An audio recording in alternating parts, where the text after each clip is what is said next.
Friends, வணக்கம். இன்றைக்கி நம்ம ஈரோடு கோயம்புத்தூர் சைடில் செய்யக்கூடிய சிந்தாமணி சிக்கன் எப்படி செய்யலாம் அப்படிங்கிறத இன்றைக்கி உங்கள் கூட ஷேர் பண்ணிக்க போகிறேன்.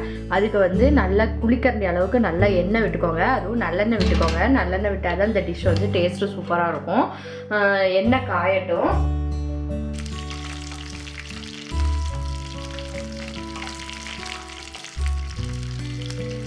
இது பார்த்தீங்கன்னா இரும்பு சட்டியில் செஞ்சீங்கன்னா தான் உங்களுக்கு அதோட உண்மையான டேஸ்ட் கிடைக்கும். அதனால நீங்கள் இரும்பு சட்டி வச்சுருந்தீங்கன்னா கண்டிப்பாக இரும்பு சட்டியில் ட்ரை பண்ணுங்கள். இப்போ பார்த்தீங்கன்னா இது லைட்டாக கலர் சேஞ்ச் ஆக ஆரம்பிச்சிருச்சு. இந்த நேரத்தில் நம்ம ஒரு 20 சின்ன வெங்காயம், 20லேருந்து 25 வரைக்கும் சின்ன வெங்காயத்தை இந்த மாதிரி ரவுண்டாக கட் பண்ணி வச்சுருக்கேன். அதையும் இதில் ஆட் பண்ணிடலாம்.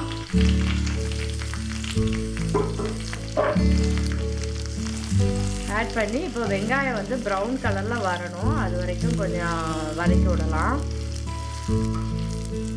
இந்த சிக்கனுக்கு பார்த்தீங்கன்னா நம்ம எந்த மசாலாவும் ஆட் பண்ண போகிறதில்ல. ஒன்லி மிளகா, வெங்காயம், மிளவத்தல், வெங்காயம், உப்பு, இவ்வளோதான். இவ்வளோ லாஸ்ட்டு கொஞ்சமாக தேங்காய் தூவ போகிறோம். அவ்வளோதான்.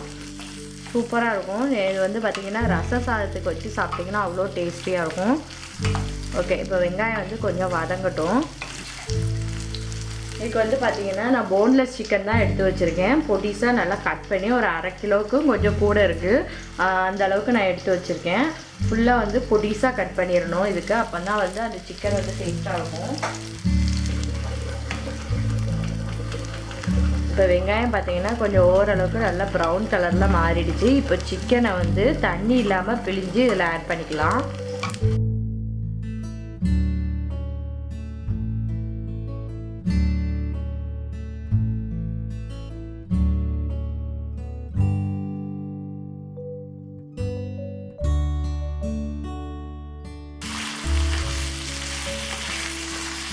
இது சிக்கன்லேருந்து கொஞ்சம் தண்ணி விடும் இல்லையா, அந்த தண்ணி எல்லாம் தன்னால் வெளியே வத்துற வரைக்கும் கொஞ்சம் நேரம் வெயிட் பண்ணணும்.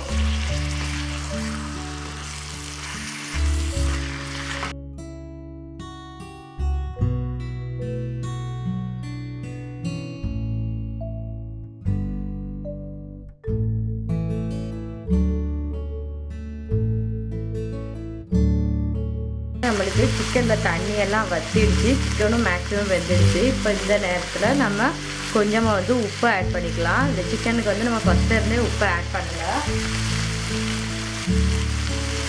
இப்போ தான் ஆட் பண்ணியிருக்கோம். இப்போ நல்லா உப்பை சேர்த்து நல்லா மிக்ஸ் பண்ணி விட்ருங்க. இந்த ரெசிபி பார்த்திங்கன்னா என்னோடய ஃப்ரெண்டு எனக்கு ஷேர் பண்ணாங்க. எனக்கு அவங்க வைக்கிற இந்த ரெசிபி ரொம்ப பிடிக்கும். அதனால தான் சரின்னு சொல்லிவிட்டு அவங்கள்ட்ட கேட்டு அவங்க சொன்ன மெத்தடில் உங்களுக்கு நான் செஞ்சு காமிச்சிருக்கேன். கண்டிப்பாக நீங்களும் செஞ்சு பாருங்கள், உங்களுக்கும் ரொம்ப பிடிக்கும்.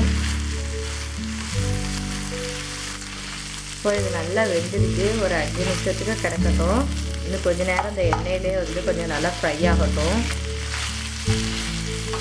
சிக்கன் நல்லா வெந்துடுச்சு. இப்போ இறக்க போகிற நேரத்தில் ஒரு 2 சில்லு தேங்காவை நீங்கள் துருவி போட்டாலும் சரி, இல்லை மிக்சியில் ஒரு ஓட்டு ஓட்டிட்டு போட்டாலும் சரி, கடைசியில் போட்டுட்டு இதை இறக்கணும். அவ்வளோதான்.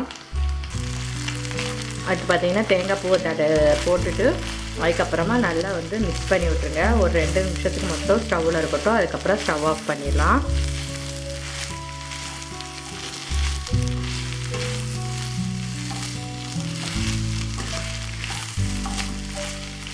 நம்ம எப்போவுமே மசாலா தான் சேர்த்து சிக்கன் சாப்பிட்றதுக்கு இந்த மாதிரி ஒரு நாள் ட்ரை பண்ணி பாருங்கள். கண்டிப்பாக உங்களுக்கு ரொம்ப பிடிக்கும். இது பார்த்தீங்கன்னா நான் போன்லெஸ் சிக்கனில் ட்ரை பண்ணியிருக்கேன். நீங்கள் உங்களுக்கு பிடிக்கும் அப்படின்னா எலும்போடு உள்ள சிக்கனில் கூட நீங்கள் ட்ரை பண்ணி பாருங்கள். சூப்பராக இருக்கும். ட்ரை பண்ணி பார்த்துட்டு எப்படி இருக்குன்னு எனக்கு கமெண்ட்ஸில் சொல்லுங்கள்.